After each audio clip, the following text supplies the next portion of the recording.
ధరణి అనేది చాలా గొప్ప పేరు. సో, దాన్ని ఆ పోర్టల్ ఏవైతే ఉందో, దాన్ని కొనసాగించుకుంటూనే సరే దాంట్లో కొన్ని యాడిషన్స్ అవి అదనంగా చేసుకోవచ్చు. కానీ అసలు ధరణి అనేది కాకుండా భూభారత్ అని పేరు పెట్టి, మళ్ళీ ధరణి మాడ్యూల్స్ యాజ్ ఈజ్‌గా పెట్టడం, ఇప్పుడు తీసుకొచ్చినటువంటి ఇవన్నీ కూడా విధానాలు ఏ ఏం చెబుతున్నాయి భూభారతి ఇప్పుడు పోర్టల్‌లో? రాజేష్ గారు, కేసీఆర్ గారు చాలాసార్లు చెప్తుంటారు.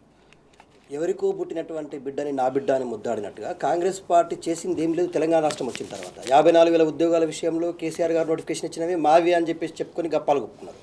ధరణి అనేటువంటి దాని వెనకాల ఒక రోజులో తీసుకున్న నిర్ణయం కాదు ఇది. కేసీఆర్ గారు చాలామంది రెవెన్యూ అధికారులతో, అటవీ అధికారులతో, భూముల మీద అంటే అవగాహన ఉన్నటువంటి వ్యక్తులతో చర్చలు జరిపి వాళ్ళు ఇచ్చినటువంటి సలహాలు సూచనలన్నింటినీ స్వీకరించిన తర్వాత తెలంగాణ రాష్ట్రం అనేటువంటిది చాలా ప్రత్యేకమైంది రాజేష్ గారు. తెలంగాణ రాష్ట్రంలో దాదాపుగా 24 రకాల భూములు ఉన్నాయి. ఒక రకమైన పట్టాదారు పాస్ పుస్తకాలు ఉన్నాయి, అసైన్డ్ భూములు ఉన్నాయి, మనకు దేవాదాయ భూములు ఉన్నాయి, ఇనాం భూములు ఉన్నాయి, వక్ఫ్ బోర్డు భూములు ఉన్నాయి, పోడు భూములు ఉన్నాయి. ఇవాళ పోడు భూములు తెలంగాణ రాష్ట్రమే కాదు దేశం మొత్తంలో పంచినటువంటి ఏకైక రాష్ట్రం తెలంగాణ.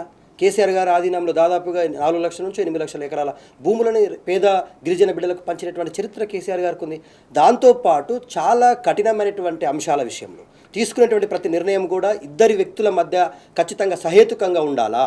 ఇప్పుడు వీళ్ళు ప్రత్యేకమైనటువంటి ట్రిబ్యునల్ ఏర్పాటు చేస్తాం మేమన్నారు. చేశారా ఇప్పటి వరకు? పోనీ రెవెన్యూ వ్యవస్థలోకి మేము దాదాపుగా 10,954 మంది రెవెన్యూ అధికారులను మేము పునరుద్ధరిస్తామన్నారు. తీసుకున్నారు ఇప్పటి వరకు? అంటే ఎలాంటి చర్యలు తీసుకోకుండానే ఊకదంపుడు అంటే మేఘాల మీద తీసుకొచ్చేసి భూభారత్ అనేటువంటి దాని పేరు మార్చడం జరిగిందే తప్ప దీంట్లో కాంగ్రెస్ ప్రభుత్వం చెమట చుక్క కూడా చిందించకుండా చేసింది ఏమీ లేదు.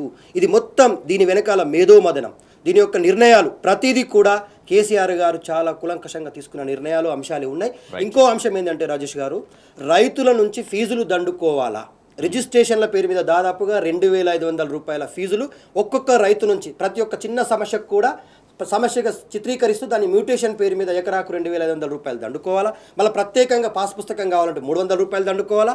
ఇక అప్పీళ్ళ కోసం వెళ్తే దాదాపుగా 1,000 రూపాయలు కట్టాలి. ఇవాళ కాంగ్రెస్ ప్రభుత్వం అధికారంలోకి వచ్చిన తర్వాత దేని మీద ఫీజులు పెంచలేదో చెప్పండి. విద్యార్థులు రాసి డిఎస్సి మీద కేసీఆర్ గారు 2 ఎగ్జామ్స్కు ఎస్జిటికి టీజీ స్కూల్ అసిస్టెంట్కి 2 కలిపి 200 రూపాయల ఫీజు తీసుకున్నాడు. కానీ ఇవాళ ఈయన 1,000 రూపాయలు తీసుకున్నాడు. టెట్ ఎగ్జామ్కు 200 రూపాయలు ఉండే ఇవాళ 1,000 రూపాయలు తీసుకుంటున్నాడు.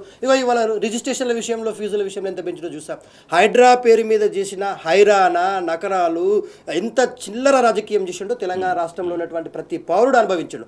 ఇవాళ భూభారతి పేరు మీద జరగబోయేది కేవలం డబ్బుల మీద, అంటే రైతుల నుంచి డబ్బులు దాచుకోవాలో దోచుకోవాలో ప్రభుత్వాన్ని నడపడానికి కావాల్సిన డబ్బులు గుంజుకోవడం కోసం ఆడుతున్న నాటకమే తప్ప అందులో ఈయన చేసేదేమీ లేదు. ఆల్రెడీ ప్రతిదీ కూడా నేను స్వయంగా చెప్తా ఉన్నా, నా పేరు మీద అంటే మా నాన్న పేరు మీద ఉన్నటువంటి 3 ఎకరాల భూమి నా మీదికి ట్రాన్స్ఫర్ చేయడానికి విదిన్ 10 మినిట్స్లో జరిగిపోయిందండి. Within 10 minutes. అక్కడ మధ్యవర్తిత్వం లేదు, బ్రోకరిజం లేదు, ఎంఆర్ఓలకు విఆర్ఓలకు డబ్బులు ఇచ్చే పద్ధతి లేదు. కేవలం నీ డాక్యుమెంట్స్, నీకు ఆధార్లు, సర్టిఫికెట్లు తీసుకుని పోయి ఏ వ్యక్తి నుంచి నీకు ట్రాన్స్ఫర్ అవుతుందో ఆ వ్యక్తి సంతకము, వేలి ముద్ర తీసుకుంటే విదిన్ సెకండ్స్లలో నా మీదకి ట్రాన్స్ఫర్ అయిపోయింది. 15 నిమిషాల్లో ప్రింట్అవుట్ వచ్చింది, తీసుకున్న 15 డేస్లో నాకు డైరెక్ట్గా పాస్బుక్ వచ్చింది.